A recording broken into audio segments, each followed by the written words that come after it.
This is Ross with Vault Outdoors. We figured we'd come in and do some Q&A on our wrecking ball after some of our feedback we got from forums on the internet, some questions from customers, and just some general inquiries. Mainly, the topic of discussion we get a lot of is on weight ratings. Weight ratings, it's something that industry-wide there's no standardized testing for weight ratings, and it's really, it's not an applicable concept for what we've got going on. A lot of times they're looking at weight ratings in regards to big telephoto lenses and camera equipment, and they're minimizing vibration. That's the biggest thing that they're looking on weight ratings, on vibration.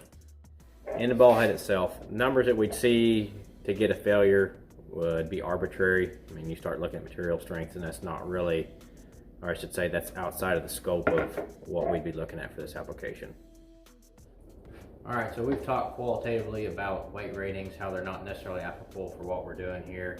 But at the end of the day, people still want to have a number so that they feel confident. So we're going to get some quantitative data, give a real life example. You can see here, this gun isn't overly cranked down. I mean, we're pretty free on our range of movement yet. I'm going to go ahead and stop this about halfway through its range of movement, just for this example.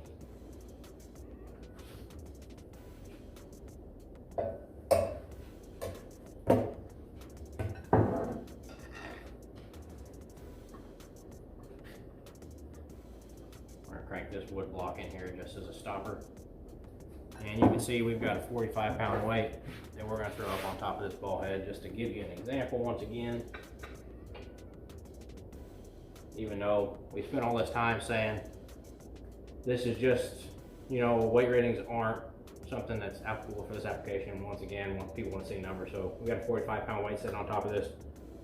It's over the advertised weight rating of slick tripod here, this DX700 Pro, as well as, our ball head doesn't have a listed weight rating, but we can be comfortable saying it's good for well over 30 pounds.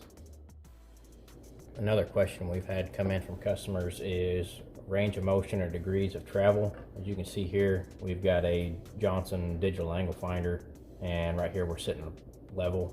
You're gonna see we're gonna get about 26 degrees of travel in each direction. A little over, which is going to give you over 52 degrees of range of motion.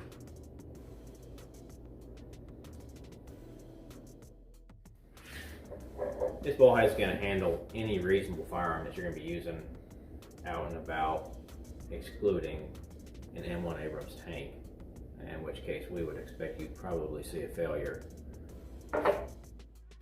Alright, do we gotta start this all over again? Yeah. Alright. You gotta tell me where I'm going. Are we going? Uh-huh. Are we going? Okay. We're ready. Let's suffice it to say this ball head is going to perform as designed in its application, hunting, and you're not going to see a failure due to a load such as a rifle or this rifle's weight.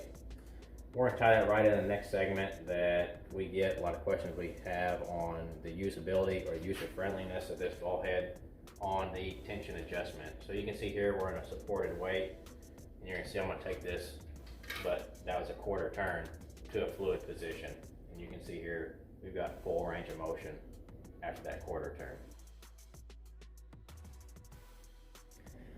We appreciate you all buying one of these wrecking balls. For those of you that are still a non-believer, we'll be adding additional specs to our website. Go ahead and subscribe to our YouTube channel, follow us on Instagram, like us on Facebook, and once again, hit us up on vaultoutdoors.com.